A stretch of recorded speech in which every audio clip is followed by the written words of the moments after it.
Howdy, folks. Happy Friday. Entering the last weekend of the regular season with only one playoff race yet to be – one playoff spot yet to be determined. I'm going to mute Jan while he's taking his phone call. And we'll have a lengthy pre-show here. I wanted to start with this. One of my major complaints during the postseason is the repetitive nature of commercials, especially watching games on any of the NBC affiliates. If you are sickened by Geico commercials, you will be ready to kill yourself because you will see the same commercial over and over. And if you needed prep for that, all you needed to do is watch the NHL Network this year.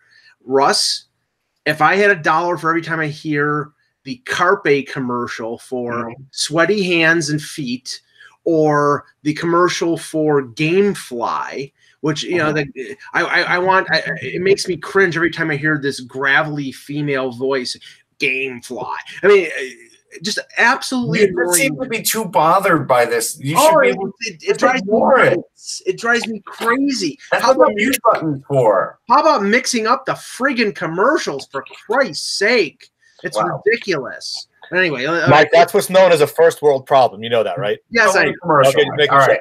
Let's get into bigger problems here. So the New York Jets unveiled some new uniforms last night, and I've lived through really all of them and have seen everything the Jets have had to offer via uniforms. And Peter, let me just say, these jerseys are worse than the third Winnipeg. No, I disagree. I don't think that. But hold on, don't interrupt my thunder right here, and then you could go. The issue is, this is like classic Jets. Anytime they get somebody who they deem as a franchise quarterback, they change their uniforms. They've done this before, so now they're doing it because they think Sam Darnold's the guy. Here's a hot news flash for the Jets. A, they look like they're from a video game. B, I will still wear my classic Namath or Wade Corbett or guys that have actually proven it on the field rather than the guy you're trying to tell me is going to do it until he actually does it. And that's, to me, even if they look bad, I may buy one if Sam Darnold's a Hall of Fame quarterback. But to be honest, I'll buy one of last year's. I won't even buy this. No, Jan, I have to say, go ahead, Peter. Go ahead. Hang on. For all my good American friends out there. Oh, here we go. This should be fun. Oh, yeah. For all you guys, you're passionate football fans. We love the NFL up here in Canada. And you guys make Don't watch your Blue Bombers, okay? You guys make some fun jokes about the quirky Canadian game. Yes. Right? It's odd and it's sort of like junior football and everything. Then why does one of your franchises from the biggest market in football, okay, basically go and make themselves the Saskatchewan Roughriders South? That is a spitting image of the Saskatchewan Roughriders. And I don't get it. And it's so unoriginal. It's so bland. And you know what the crazy thing is? The Jets actually might not even be as good as the Saskatchewan Roughriders. Oh, well. You're taking one too many rouges to the head there, Peter. And I know what a rouge is, so keep quiet. And most Jet fans have their teeth, unlike Saskatchewan Roughriders fans. You don't have to defend Saskatchewan fans to me. As Troy Westwood, famous Blue Bombers kicker, said, they're banjo picking in. Troy Westwood has the best mullet, though. He does. He does. I don't have as big of an issue as Russ does. I mean, I don't think they're great. The green is okay. Green is actually pretty good. I like the green, especially the change in the green. I'm not the big fan of the black. I felt we finally eliminated the black jerseys from being a staple all over the place, but clearly they're pandering to the Jamal Adams of the world. I like the helmet. I like the coloring of the helmet. I'm not in love with the New York across the chest over the numbers in terms of that team. But you also again, realize on the helmet, they're attempting to remake the image of this team again. They're trying to attract guys to come on board, which is what Adams did in terms of with Mosley and with Bell. He definitely is the guy who's recruiting people like crazy. I'm guessing, Russ, you're telling me I should probably get rid of my Mark Sanchez jersey? No, I'm not saying that at all. If you want to wear it, God bless you. How about my Keyshawn? I mean, at least he beat Tom Brady to get to the AFC Championship game. Most haven't. Here's the thing, though. On the helmet, there is a football. There is nothing with a jet or a plane or something That is the actual theme of the damn team. Yeah. Well, they went with the Jets with the kind of the look where it looked like a Jet years ago when they changed the image in the early, I think it was the early 80s they did it? Yes. Yeah, the Richard Todd, Ken O'Brien Jets with the yeah, I mean, it was terrible. But you should have something that represents the Jets on there, not a damn football. This is like, basically got somebody who is a designer to design these jerseys instead of actually somebody who understands football and what people look for especially when they're up in the stands and how it plays on the field and how it's easy. Again, go look at those Flyers jerseys that everybody hates, the Winter Classic ones with the black. The biggest problem is spotting from the stands the numbers. They're so hard to read. They're terrible. Yeah, they're absolutely terrible. I mean, I would hate to be the play-by-play guy and try to pick up the numbers. Okay, yeah, I think they're terrible.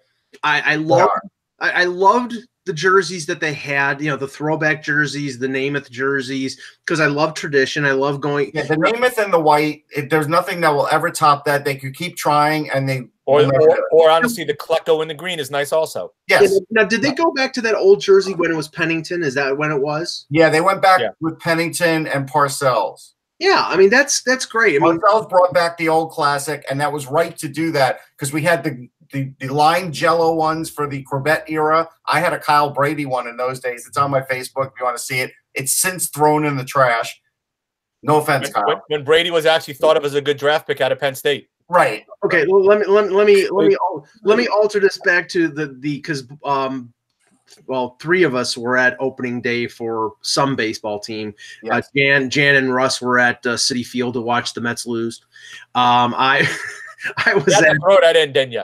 Yes, yeah, whatever. I was at the really renamed Salem Field in Buffalo. It used to be Coca-Cola Field to watch the Buffalo Bisons, the AAA of the Blue Jays, destroy Gio Gonzalez and the Scranton Wilkes-Barre Rail Riders. He's done. Gio Gonzalez is done. Well, anyway, and this was an encouraging thing for Blue Jays fans because a couple of their top prospects, Bo Bichette, Kevin Biggio, sons of former really good major leaguers, Dante Bichette and Craig Biggio, Hall of Famer.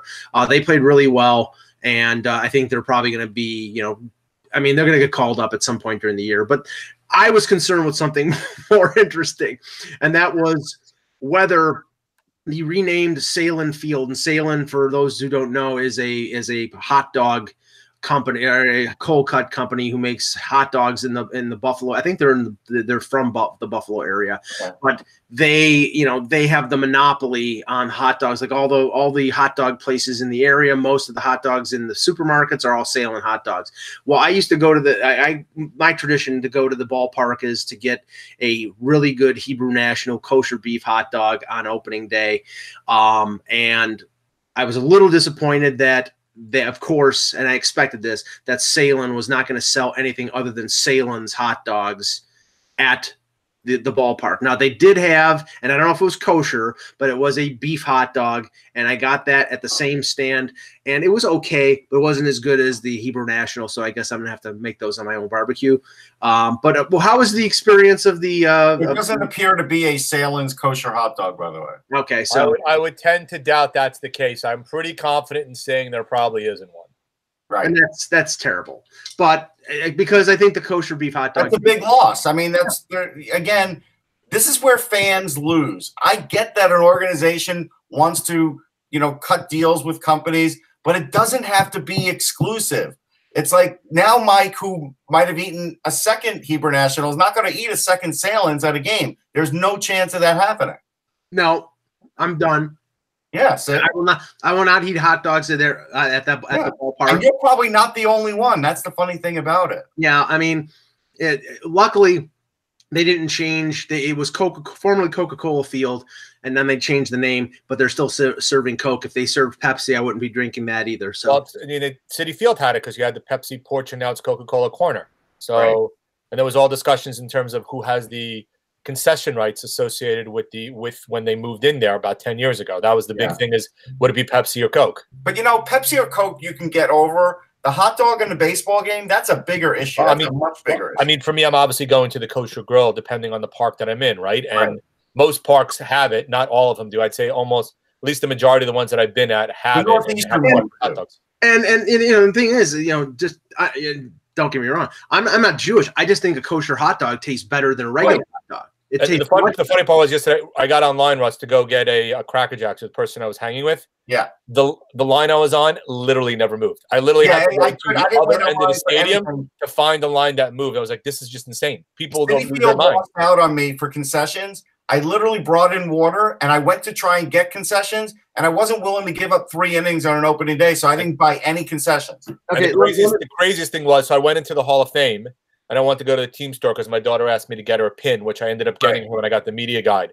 The line from the team store, and Russell appreciate this, wrapped around the Hall of Fame. Wow. That's how big. So that's about, Mike, to give you a sense, that's about 75 people deep on a line in a team store to try to find and buy anything. And then the other one that was upstairs was pretty much the same thing. I mean, I've never seen, again, and you can see the place wasn't packed yesterday. There were pockets of empty seats in that game yesterday. I didn't see too many, though. But that's crazy to have that bad of a line. Don't worry, when Jason Vargas pitches, it won't be a problem. Yeah, that I know. Right? Well, that does me no good on opening day, though. Well, let me just finish the pre-show with this, and then we'll get started to talk about the NHL here. What's that? I saw the video last night on Twitter, and it was fairly hilarious. The crowd at the arena in Pittsburgh were very happy when Phil Kessel scored a goal, because I don't know if it was a certain amount of goals that they had. Let's see, what was the final score? I guess it's if they score 4 goals, they get a free Big Mac. So Kessel scored the goal. They get the free Big Mac, and they start chanting, "Thank you, Phil." All I have to say, based on the conversation we just had, it would have been much more appropriate if he had scored the goal and everybody got a free hot dog. I'm so tired of this rhetoric. Just retire the damn thing already. It's like at MSG. Just retire it, please. Hello, Hockey World. Today is Friday, April 5th, 2019. I'm Jan Levine.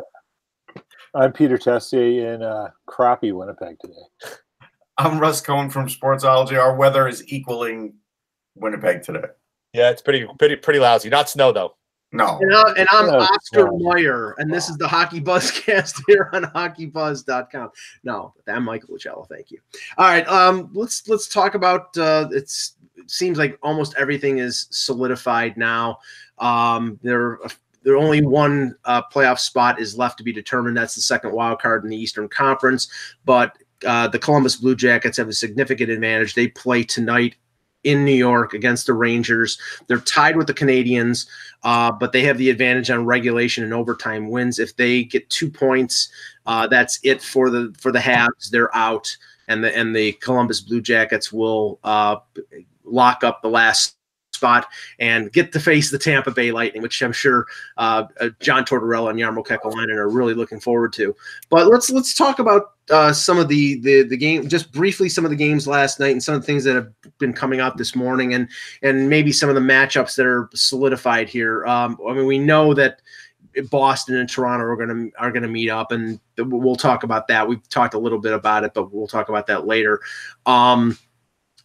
Russ, the Leafs lost 3-1 last night to Tampa Bay. They got Jake Gardiner back in the lineup.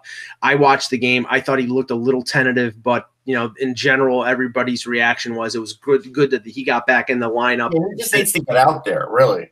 Right. It's good that he got back in the lineup, but I don't know whether the Jake Gardiner that got back is the same 100% Jake Gardiner that was before the injury. So that has to be taken into consideration.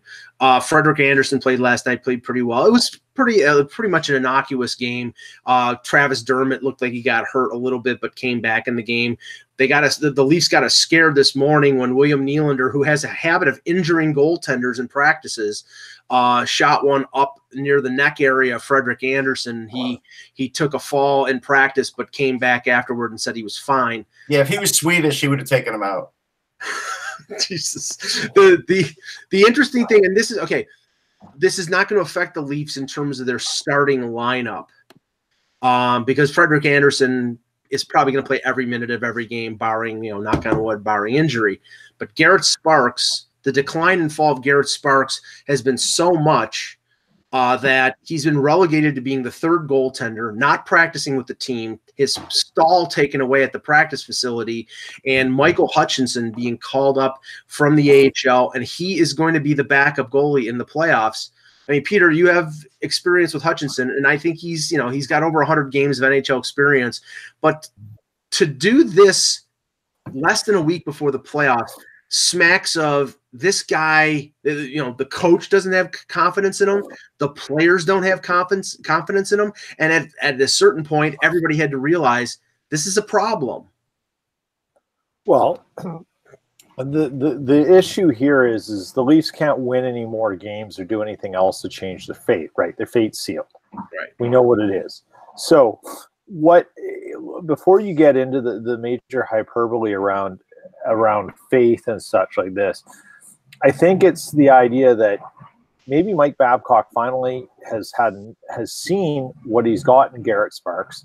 There's nothing more to be gained, and the review is out. He's not ready yet.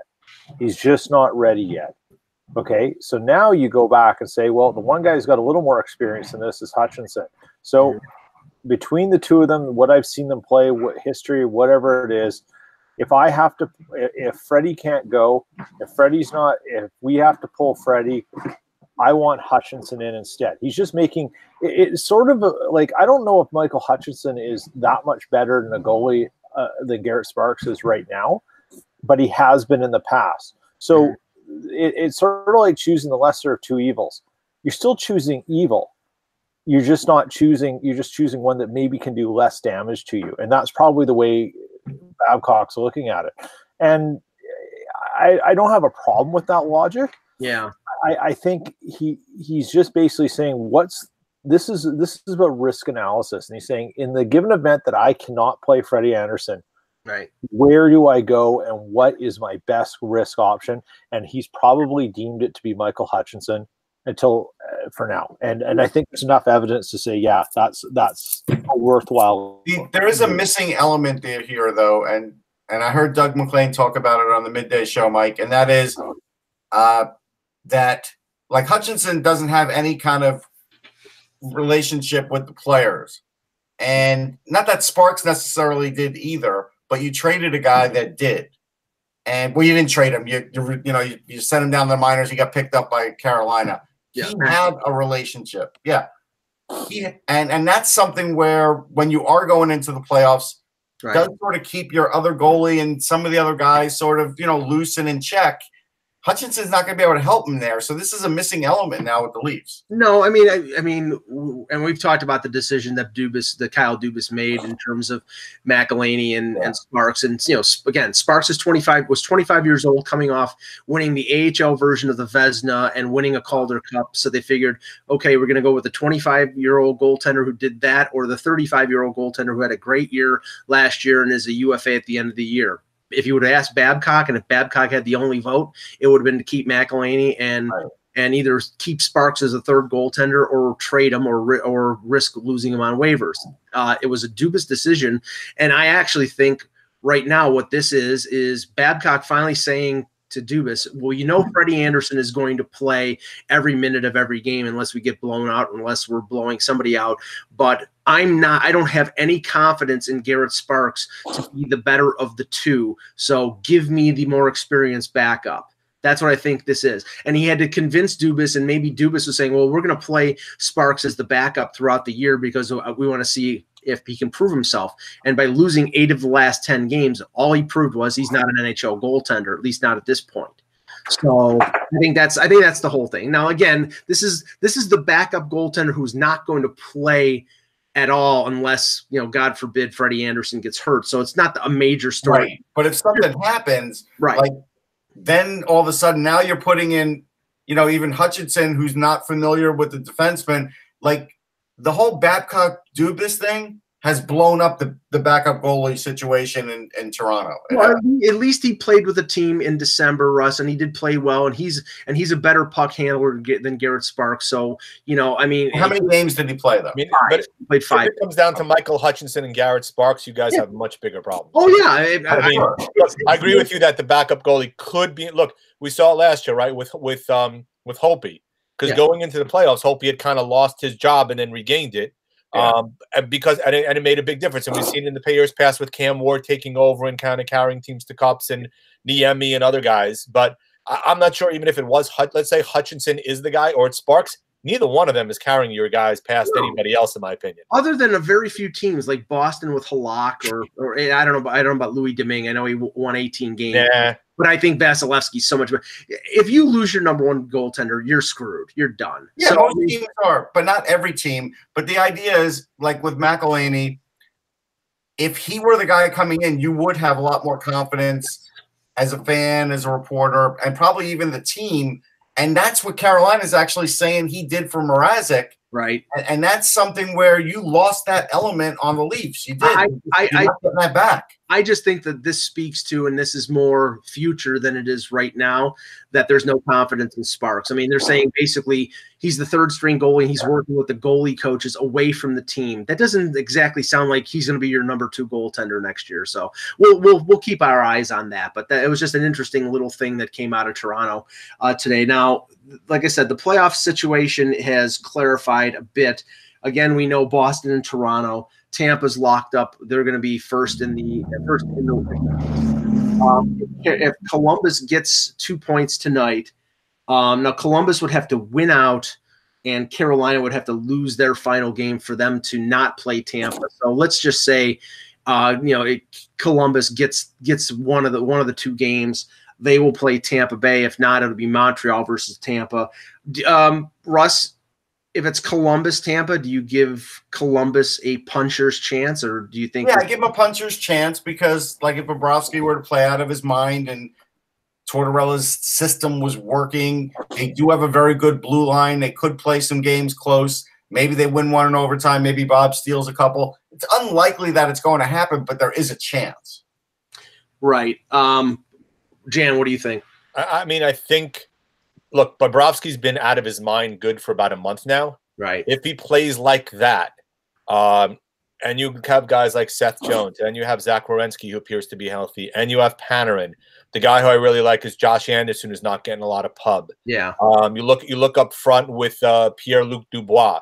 Victor Arvidsson. I mean, you have talent there to be able to give Tampa a run for their money. And that a lot of it depends on how healthy Tampa is on the blue line. How healthy is Hedman? Is Girardi going to be back for the playoffs? Now, overall, Tampa's a better team. But as we know, once you get in the playoffs, if you get run into a hot goalie, just because you're the better team, that doesn't necessarily mean that you're gonna end up defeating them. So to me, I give Columbus a puncher's chance. Now, the problem was, is Columbus has spit the bit several times, right, including last year where they had Washington all but done and dusted and dead and let him off the hook. So that's going to be the problem. To me, if you're going to get a lead, you better put the stranglehold on Tampa, because you give them any wiggle room, they're going to come back and win a series because of the talent they have up front. And Peter, that's where I sort of hesitate on Columbus, because, I mean, they're going to need Bobrovsky to be lights out for them to have any chance. And Bobrovsky has been a different goaltender from regular season, where he's been a Vezina Trophy winner, to the playoffs where he's been pedestrian. And I mean, they cannot afford for him to be an average goaltender. They need him to stand on his head to have a chance to win. And I don't know. I mean, he would have to buck the trend of his usual operating procedure in the postseason to do that. Asking players or teams to change the moment the playoffs start is a very tall order. But it does happen. It does happen, but it doesn't happen in the expected way. I say before every playoffs, which player is going to come out of the blue and shine that no one expects. And there's always someone. And so when you go back to the guys you want to have shine, your top stars, whether it's goalie, defenseman, or forwards, you go back to the goalie, because the problem is you always need great goaltending in the playoffs. Like, it's a necessity almost. So that's a given. Bobrovsky just has to be what he can be, or Columbus has no hope. Like, it's not like, oh, someone else can rise up. If Bobrovsky isn't playing 925 hockey at even strength, like at the bare minimum, it's over. Right. Now we'll get more into like series previews next week before the first round starts on Wednesday. So I'm trying to stay away from that and sort of looking at more the stories of what happened yesterday, and Carolina clinching a playoff spot, which, you know, I think it surprised a lot of people. I mean, the reaction of Peter Mrazek and Rod Brind'Amour after the game, and obviously the last sighting of the surge. All those things, it got a lot of attention on social media. It was nice that people tweeted me and said I got it right. I appreciated all that.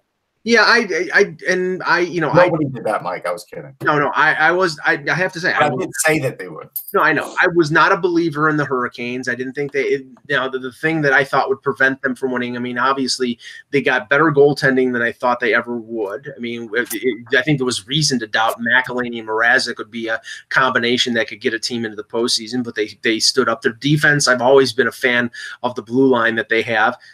Jan, the thing that I was surprised at was their ability to generate enough offense to make the postseason. But, you know, guys like Aho and Teravainen, and, you know, they Justin Williams had a great, you know, Justin Williams seems ageless. He just seems to be able to perform at a certain level, and he was a good leader and team captain for them. That was able to get them over the hump. But we'll analyze whether they have a chance against Washington, but I'm impressed that they got this far.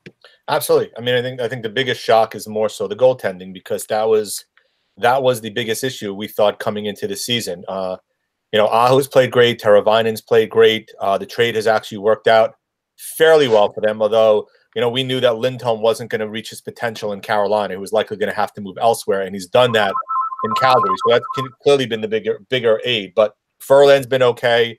I mean, you look at what they got out of Hamilton. You look at the Hamilton part of the equation, and then they've got, you know, Jordan Stahl's come back and played fairly decently since he's come back as well. Right, the blue line's been pretty good. So, I mean, coming into playoffs, a big issue is going to be their goaltending. Right? Do you trust Mrazek or McElhinney come playoff time? And again, I think it's, regardless of who they face, and right now it's looking like it's probably going to be maybe Washington. Yeah, I would be kind of surprised if they get past that, but it'll be fun to watch the young guys that a lot of people haven't heard of, just to kind of get the name recognition and see what happens moving forward. I would be surprised if it wasn't Mrazek, the guy as the number one in the playoffs, and then maybe they go with two goalies, and maybe McElhinney plays at a certain point. But I would think Mrazek's going to be the guy. I had to say though the trade that Carolina and Calgary made, you know, maybe for this year was okay for Carolina, but Furlan's probably going to walk as a UFA. And the loss of Adam Fox, if everything that came out last week is the case, is a big loss for Carolina in terms of a top prospect. So, you know, Lindholm and Hanifin have played fantastic for Calgary. So I think it's a net minus, that deal for Don Waddell and the Hurricanes. But right now there's euphoria there because they got in the playoffs, and now we'll get to see how they do probably against the Caps. Now remember. We do need to give Ron Francis credit, because this is really Ron Francis's team minus a couple trades. And again, the guy stood pat for a reason. There are a lot of good players here. Brind'Amour has done a really nice job. Yeah. Brind'Amour was also a guy that worked a lot with Francis, and played with him. So that's a nice thing. I do think this team will have a chance in the playoffs, like a really decent chance. But again, they go up against the Caps. I think, you know, they're not going to beat them, but I think it could be a nice series. Yeah, and right now the Islanders are 2 points ahead of who they're going to face in the first round, which is the Pittsburgh Penguins, but home ice has not yet been determined because they both have the same amount of regulation wins. So if the Islanders lose in regulation and Pittsburgh wins in regulation, and their final game is against the Rangers on Saturday, they both have the same amount of points, and the Penguins would have more regulation wins, so they would have home ice advantage. I'm not sure. I still think the Penguins could win this and pull this on the Islanders. I do. Yeah, I'm not sure how much home ice advantage is going to mean in that. I think it will, only because Russ, you can attest as well. Playing at the Coliseum is a much different animal than playing at Barclays, right? And I think the Islanders have a distinct advantage. Yeah, playing at the Coliseum, given what that fan base has done, than being elsewhere. So if they can get that extra game, that could be enough to turn the series. Yeah. Question is, will Steve Webb make an appearance? Okay, and now just a couple things of teams that look like they're not going to. Well, one that we definitely know is not going to make it, and one that looks like they're not going to make it. The Montreal Canadiens. And I know people in Toronto are rubbing their hands with glee at the prospect of the Habs missing the playoffs. I have to say though that I didn't think they were going to be this close. I didn't think they were going to make the playoffs, and the fact that they're in it still in Game 81 is a testament to, I think, players that played beyond expectation. I mean, I always liked Max Domi. I always thought he's talented. I didn't know he could play at this level. Especially, I thought, there were instances in Arizona where I thought he was a pretty good player, and he's raised his level significantly in Montreal to the point I think he's, if not, he's an okay number one, but probably a really good number two center, and maybe Kotkaniemi, the 18/19-year-old that made the team, grows into that number one center in a couple of years. But that's encouraging for the Habs.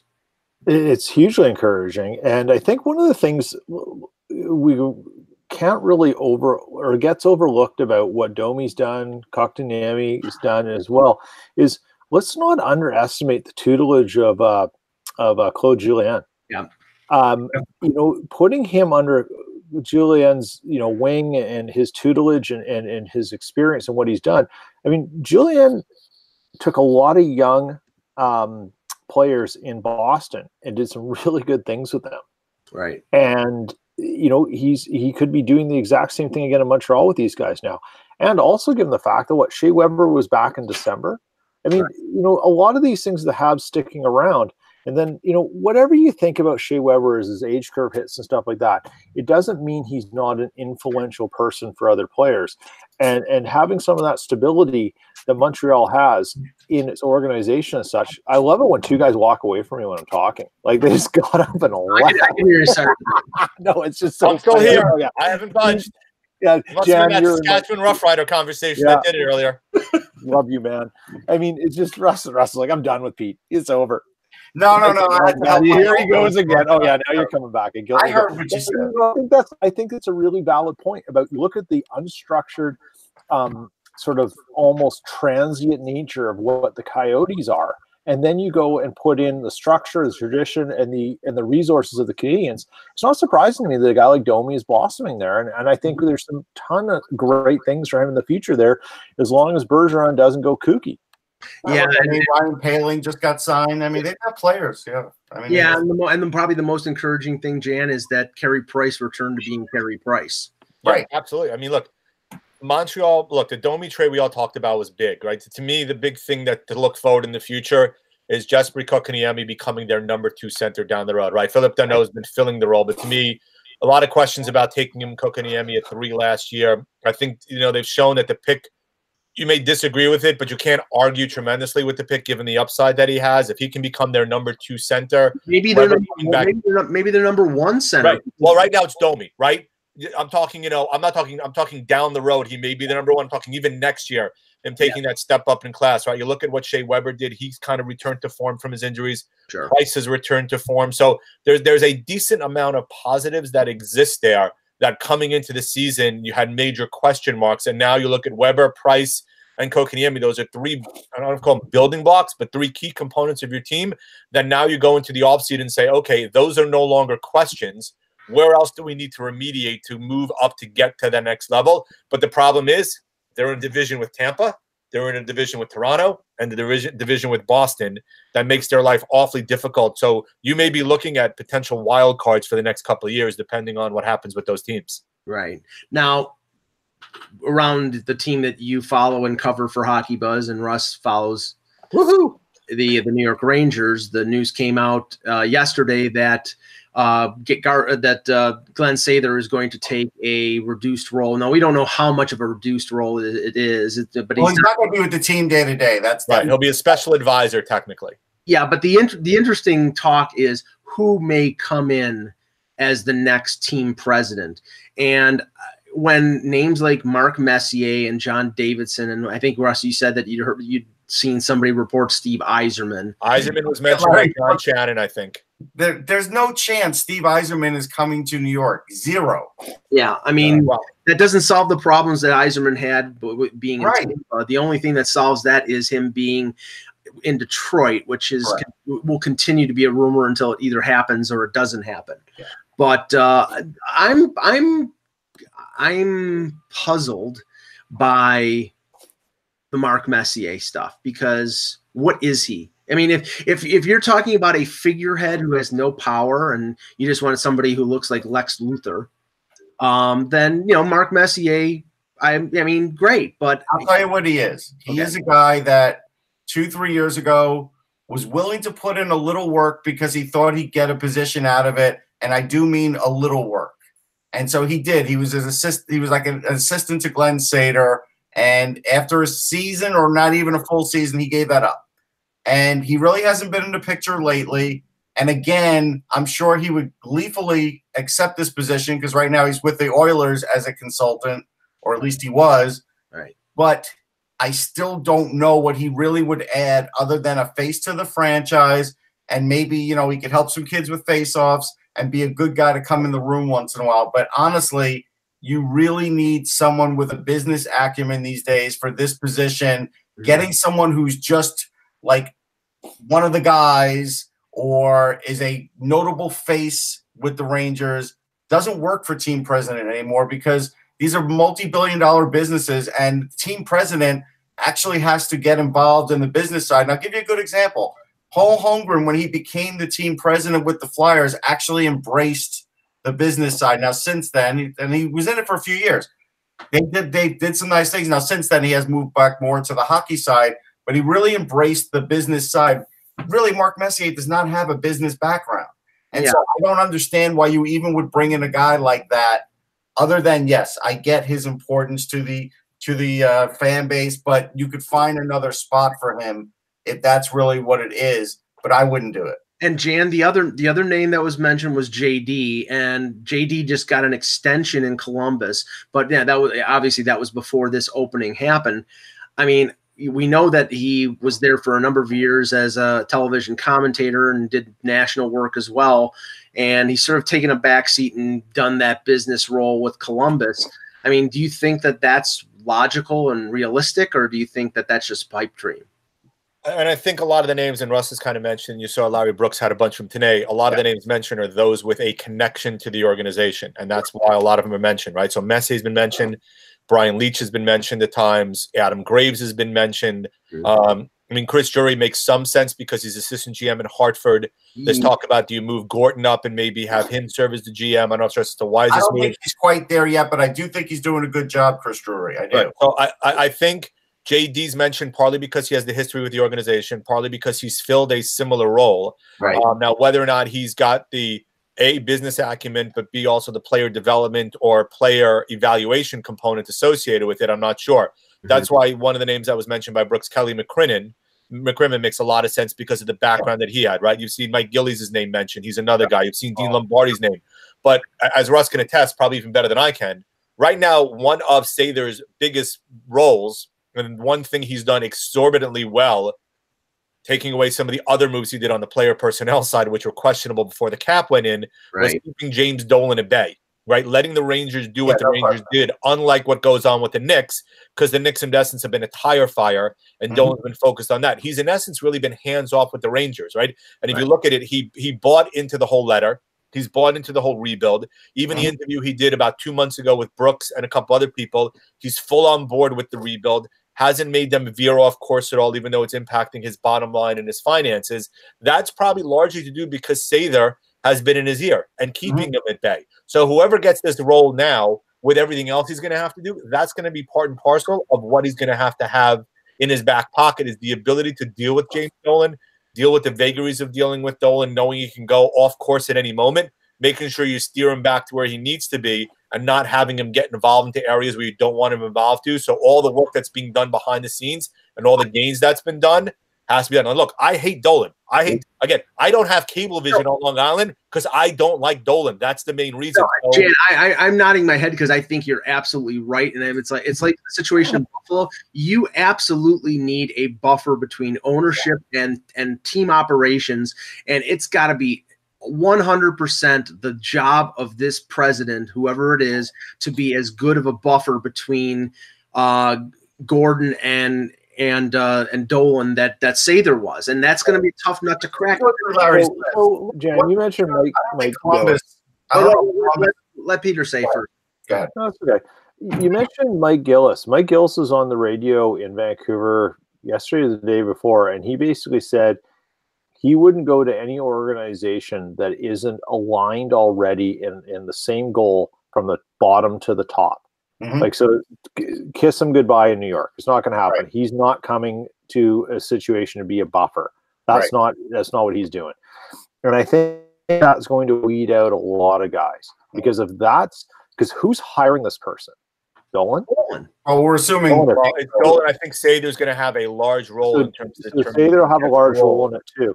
So if Sather is worth anything in his new role stepping down, if there's one thing he's going to leave the legacy of his time with the Rangers in an active role, is that he prepares Dolan and the rest of the organization for this transition. That is the most important part of what he has to do now. He has to make sure that the owner understands why things were working the way they were, and he's got to ensure that the next guy coming in is going to be able to pick up that torch in the right way, because that's what he did. Was he stabilized it after some serious instability that way with the owner. So you can, like, Larry Brooks can go and tout off a whole bunch of available names.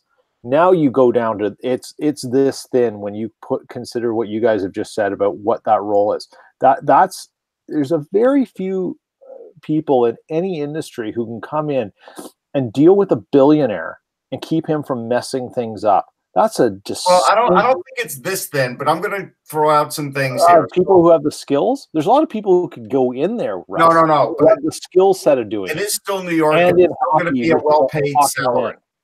It's a well-paid salary. It's a high-profile job. It's still New York. You can pay more than you're paying yourself. One thing on your comment, I do think that the organization is on the same page now.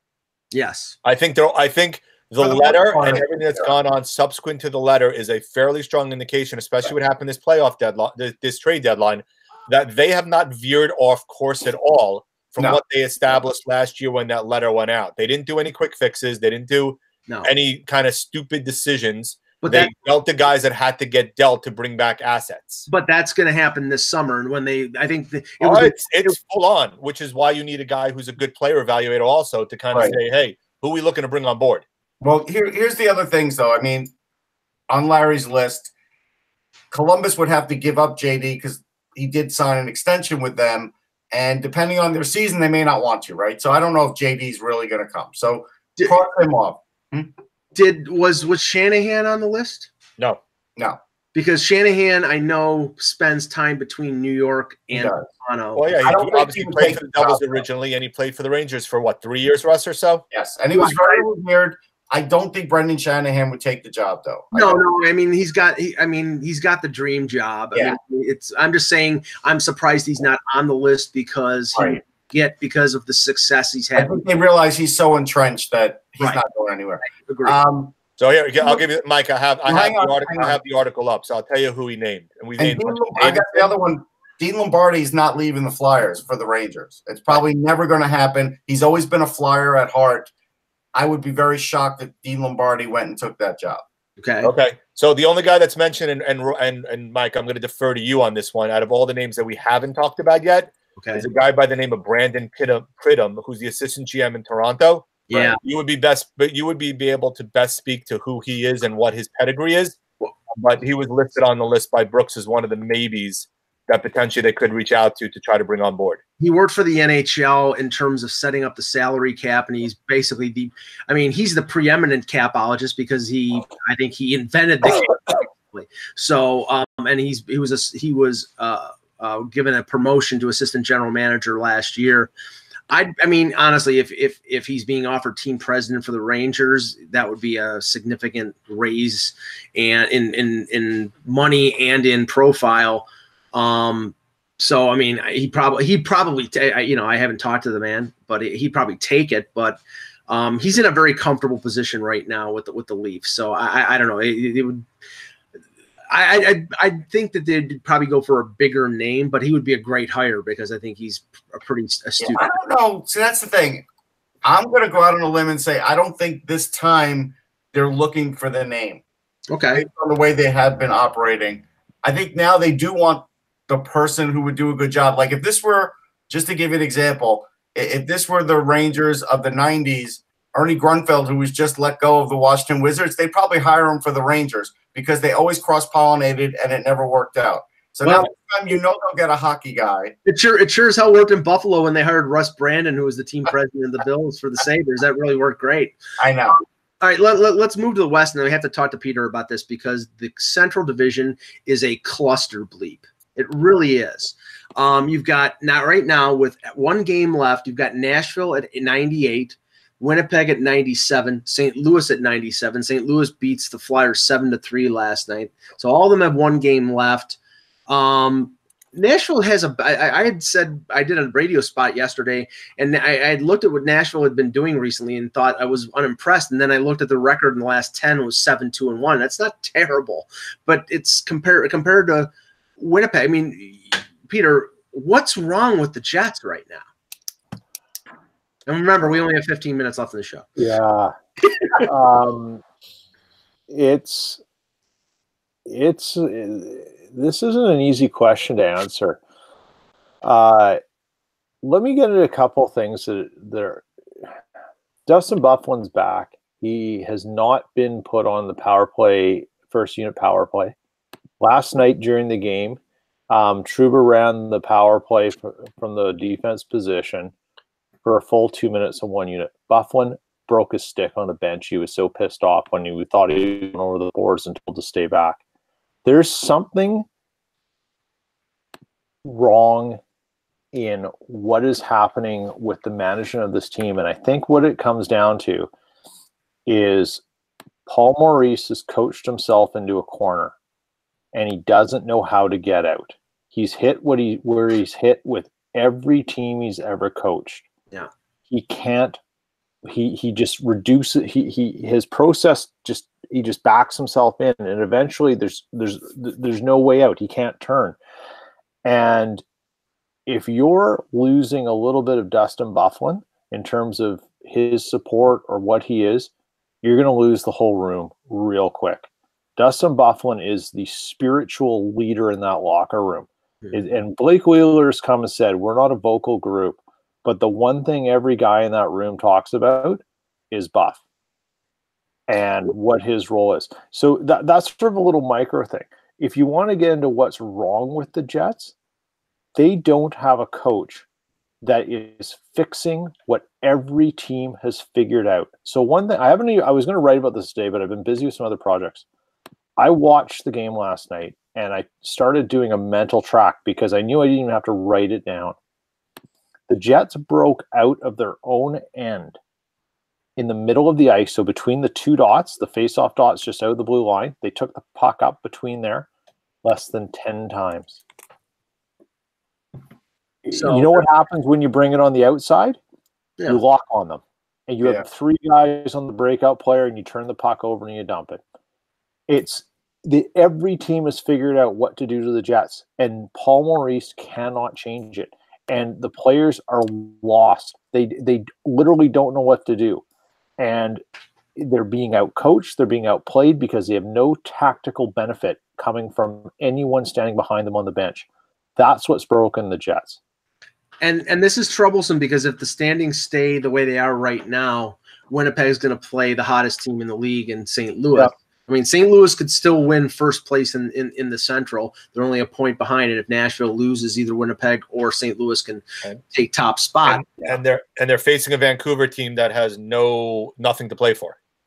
Yeah. Other than pride, right? And that's fine. They're I'm sure they're going to put up an effort, but St. Louis has everything in the world to play for, and Vancouver is literally playing out the string. Yeah. I mean, the only thing to be hesitant about, Russ, with St. Louis is, and he's technically a rookie because he'll be up possibly for Rookie of the Year. Oh no, he's going to be in the top 3 now. Pedersen? Oh yeah, absolutely. No, Binnington. Oh yeah, Binnington. Yeah, sorry, I was thinking Pedersen. Yeah, Binnington will be in the top 3. Is he? The question is he a favorite now, given what he's meant for that team? No, he's not a favorite, but he'll get quite a few votes. But 22 wins in 28 starts, right? Or 23 and 29 now. Yeah.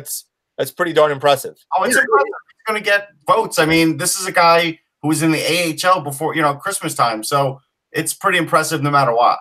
I mean, look, I think St. Louis obviously has the easiest path forward. I mean, Winnipeg faces an Arizona team that just got eliminated. So if it was put this way, if Winnipeg was playing at Arizona today, I would give them a much better shot. But Arizona is going to want to end the season on a high note and would love nothing better than to make Winnipeg fall down in the standings. The same thing, Predators, Nashville Blackhawks. Blackhawks are a pretty prideful team. And, with Taves and Kane, you never know what'll happen. So to me, St. Louis, in my opinion, has the easiest path to potentially get the number 1 seed in that division than the other two. It would be really crazy. Again, think about what they've done this year. It is crazy. We don't, we could talk about Vegas of last year, but everybody counted St. Louis as dead. Binnington saved their season. Again, it's fairly clear that Binnington coming and taking over for Jake Allen has saved. Again, the other piece of the puzzle, obviously, is Tarasenko finally found his game again because he was on a milk carton for about 2 months there, and he got hot. And when he got hot is around the same time Binnington got hot, and all of a sudden that team took off. Same with Braden Shen playing well and a couple other guys. It's funny. It's absolutely amazing that when the team got hot, all of a sudden, most of the pucks on most of the time when they were all on the ice, the puck was actually in the other team's end. Yeah. It's such a fascinating correlation that when teams are playing well, look at that, they're putting the puck towards the other goalie. I'm not diminishing what Binnington did or Tarasenko. What I'm saying is collectively, all those things contribute to the good things happening. It's funny in the midst of my railing against the Flyers like about a month ago when they were still mathematically still in it, somebody used the justification of St. Louis was in last place in the Western Conference on January 1st. But if you looked at I went back and looked at the standings. St. Louis in last place in the West was 10 points out of a wild card spot. In the East, Philadelphia was closer to 20. It was a completely different thing. I'll give you 2 different correlations here too. Like last night, just to show you how good St. Louis is now, not only did they destroy Philly and completely break them down defensively, which isn't that hard to do these days, but they had 4 goals and 5 shots against Brian Elliott. Like it was just bad, right? But even when Carter Hart came in, because the defense was all disheveled, it started to dishevel him a little bit until he got settled in.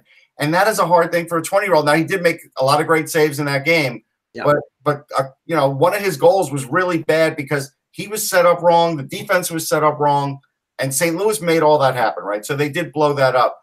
The other thing is St. Louis always had good defensemen. I didn't care that people were saying this guy could get traded, that guy could get traded. We even knew, and the reason we couldn't pick preseason St. Louis was because of Jake Allen. We knew if they had a better goalie, we all would have picked them. I think even Peter would have picked them. We all would have picked them. It probably would have been a landslide. Philadelphia doesn't have a great defense. Carter Hart did actually mask all of their defensive issues for as long as he was playing as a top-notch, NHL goalie, but he couldn't keep up the pace, which nobody could blame him. He was 20 years old. So once he fell off from that, that's when their hopes and dreams fell off too, because their defensive personnel is not even close to what St. Louis is. So a couple of things. So on the Philly side, I think part of it also is when Hart missed that time, that basically shot any opportunity that Philly had. On the Blues side, so a couple of things. First of all, when Yo put Shen, O'Reilly, and Tarasenko together, that's when that team really started to explode. B, David Perrin has been a huge component of what that team has done. And C, you talked about the defense, Russ. So you look on the playoff time, and you're going to see Pietrangelo, Bouwmeester, and Parayko logging an inordinate amount of number of minutes. And if Vince Dunn can be a decent number 4, all of a sudden you're going to see those guys literally on the ice almost every other shift. And Edmondson too. He's been good. So you have 5 out of the 6 that are 3 of them are above average, one that's pretty good, and one that's okay. Well, And you pair that with the big three up front, they're going to be a dangerous team come playoff time. Well, the funny thing is that they started to get contributions from guys like Tyler Bozak in the second half. It took him half a season to sort of adjust from playing with Toronto to playing in St. Louis. He's had a much better second half. Bouwmeester looked like he was completely spent after the first half of the year. There was talk about them basically trading him for almost just to dump his salary. Now he's playing closer to the Bouwmeester, the expectations that we had for Bouwmeester. And, you're not going to hear a peep out of these Parayko or Pietrangelo trade talks. They're not happening. So, they're going to be a tough out. They could be if they match up with a certain team, they could be favored, but it's going to be basically an even series if they match up against Winnipeg or Nashville. We've all seen this story. But because of the way the West is, no one's going to say, hey, I'm picking St. Louis to come out of the West. But I don't know if anybody would drop dead anymore if St. Louis came out of the West. Is there a favorite anymore in the West? Well, and that was the question I wanted to ask Peter, because looking at the Pacific and looking at and we're not going to look at the matchups, but I have to say this. I said this a couple days ago. I've never seen a first and second ranked team in a conference as vulnerable as Calgary and San Jose. And that's not taking away from the quality teams. You're absolutely right. The two teams that had the most to play, the most to gain at the deadline by just getting a goalie, like anyone, like another person they could rely on in the event that something happened, neither of them did it. And that's where they're most vulnerable. I mean, you look at San Jose's defense; it's stacked. It's totally stacked. But if you're not playing Burns or Carlson 60 minutes a night, like in terms of splitting between two of them and making sure they're rested, Martin Jones can undo everything all your on ice strategies.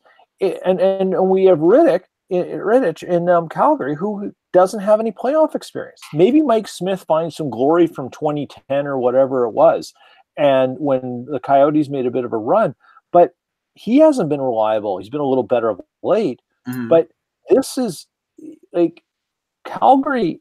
This is their opportunity to go all in, right? And I think Treliving missed his chance. I think there's a decent number of people, and I have to still do my playoff preview for RotoWire. I have to write it. And I know a lot of people have heard whispers that a lot of people love Dallas as a dark horse to come out of the West. And if Bishop can be Bishop, and you have we talked about backups with Udobin, right? He's a guy that could potentially, hold the fort if necessary. Yeah. You got Zuccarello, who's back now. You have Radulov, who's hot. Their defense has played pretty well with Heiskanen and guys like that.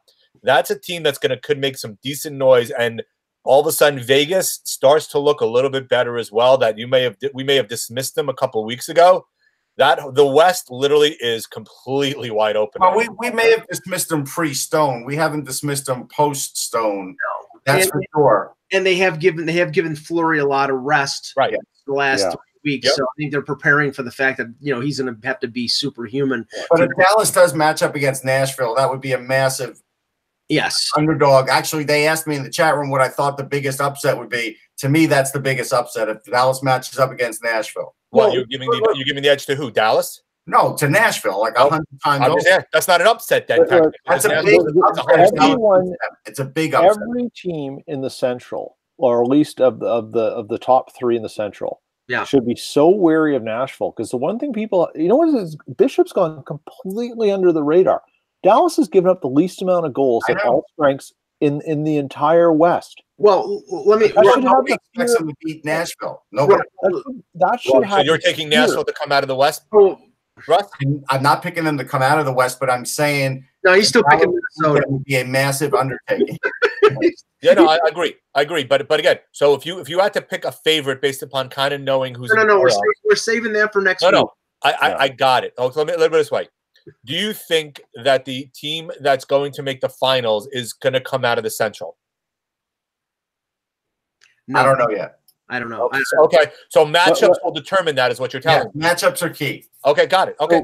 Let me tell you this. That's a good answer. I got it. Given the flaws that we know about these teams, let me ask this. Right. Let me say this. Given the flaws we know about the teams in the West, how important is home ice now? I don't think it matters. I don't think it. Okay. You know what? I'm kind of with you. Is there an arena that you look at that? Put it this way: when I talked about the Islanders, right? The Islanders, in my opinion, is one of the few arenas, just from the nature of how it's configured, that could be a home ice advantage. Given what we've seen the last several years in the playoffs, I don't think there is an arena another team can't go into and win. Well, I'll say this, and I wanted to ask you this, Russ, because San Jose and Calgary are very comparable because of the goaltending situations. If Martin Jones struggles in the first couple games, I don't think that DeBoer is going to go to Aaron Dell. I think he's going to go with Jones. I think he's going to stick with Jones. Oh, he's going to Jones. It's not even a question. But hasn't had a great year either. But the thing is, with Bill Peters, if Rittich struggles the first couple games, I think he's got the quick hook and he's going to go to Smith. Yeah. That's the only thing that gives Calgary a little bit more of an advantage is the fact that they have a plan B in case Rittich doesn't play well. But honestly, the plan A should have been to have a goaltender who was better than the starters that you had to increase your chances of being more successful in the play. I mean, it's weird that the teams like Dallas with Bishop, like Vegas with Fleury, they have the goaltenders, and they're lower in the standings. But if those goaltenders stand on their head, they could beat the teams that have everything but the goaltender. I think you were all just jumping off a ledge for Martin Jones the wrong way. No, but you are. Everybody has dismissed Martin Jones because he hasn't had a great season. I don't think we're dismissing him, but you have to be concerned. I'm not concerned. His struggles. I'm heeding what Kevin Allen said a few weeks ago on the show. Martin Jones got the Sharks to the Stanley Cup final. If he's that goaltender, if he does what Brayden Holtby did last year with the Caps, then I think the Sharks are the likely team to finish to get to the Stanley Cup final in the West. It's just a question. He hasn't shown that guy. But there's a difference now. The defense is so much better on San Jose. Martin Jones doesn't have to be that guy he was a couple of years ago. He just has to be good. If Erik Karlsson is healthy, none of us know how they can talk all they want that he's coming back healthy. The fact that he suffered 2 injuries again this year, both of them to his legs, is a major concern. And that has to be something you have to factor in come playoff. Yes, if Karlsson is healthy, you stick him on a line with Vlasic or one of those guys. Right. You put Burns on the other line. You play them 27 to 28 minutes each a game, and you're fine. If he's not healthy, then all of a sudden your blue line is really suspect, and now the warts that Jones has gets magnified. Right. That's fair. Yeah. All right. Can we take like 1 or 2 questions in the chat, or are there any? I don't know. Let's see if they even have any good questions. All right. Oh, okay. Let me look. Russ throwing shade on the chat room without even looking. Yeah. I always look at the chat room. I'm the only one who responds in the chat room. They know that.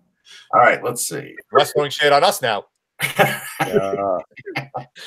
how about those Yankees? Hey, look, Winnipeg would be a better team if they played in the Eastern time zone. I know that. Let's please not have this time. He's doing the vision realignment already. You know what? If you've ever experienced the joys of the Central Time Zone, you'll never ever go back. You should talk to Marty Turco sometime about the joys of the West of the Central Time Zone, not knowing every day when he's playing 2 out of 3 games where he's waking up, what time it is. It's really fun. That's Marty Turco's problem. Oh. It's really gonna throw me off though in late June, Peter, when I have to adjust everything 3 hours when I'm in the Pacific time zone. All right. So Anthony wants to know, in Vancouver. Okay, go ahead, Russ. Anthony wants to know Jan's prediction for tonight's game versus Columbus. Oh, they're losing. Okay. Again, I wrote that. By the way, they won both games last weekend. If you look at if they had won both games last weekend, they'd already be set in probably the 4 seed and maybe even moving up to the 3 or 2, depending on what happened with New Jersey. Right now, you look at it. Columbus has everything to play for. And again, maybe Georgiev is playing and you give them a puncher's chance because Georgiev is playing. But Columbus is I would be shocked if Columbus doesn't win this game tonight, given everything that's on the line for them, given the ability to clinch a playoff spot, given the ability to rescue guys in game 82 if you want to. This is the night you take care of business, clinch a playoff berth, go party on Broadway, and then go make your flight to your next game. So I'd be pretty shocked if the Rangers won this game tonight. All right. Barticus1 wants to know who Calgary could have theoretically picked up in net at the deadline? They probably could have picked up Brian Elliott because that was before they started really playing him. I'd rather have Mike Smith than Brian Elliott. I don't know about that. I mean, Elliott did have a pretty good little run. He actually could have got Cam Talbot because he was in Philly. How about another one? How about Simeon Varlamov? Because Grubauer, I don't think Colorado was moving. I don't think they were all the duo. And Grubauer wasn't playing well enough then to maybe make the switch. Was actually Varlamov probably maybe. What about Reimer? Could they have gotten Reimer? Yeah, maybe. I think they would have given something to get rid of Reimer. They could have had Garrett Sparks very easy. Yeah. Look, if if it's Dallas, Calgary, I'm actually giving the edge to Dallas. If it's Calgary, Colorado, I'm probably giving the edge to Calgary. Yeah. That'll be a completely wide open series. And again, we'll find out on Monday what the matchups are. We'll know tomorrow. We'll know tomorrow night. That's true. I mean, for our show on Right. I got to write my article starting tomorrow night, so I'm looking forward to knowing as soon as possible. Yes. Edmure wants to know any idea where Erik Karlsson could end up if he doesn't go back to San Jose. I still think his number one choice will be New York. Yep. Same here. I think they're going to go all along. I think they're going to go all in on Panarin. I think they're going to go all in on Karlsson, depending on how healthy he is. I think Lundqvist is going to try to sell him on playing in New York. Yep. Same with Zibanejad. No, I think do not underestimate the Canucks on Karlsson. No, I think the Canucks. You're right. He's had a nice taste of the West Coast lifestyle. And the question is, if the Rangers go after Karlsson and sign him, does that mean the end of Kevin Shattenkirk in New York?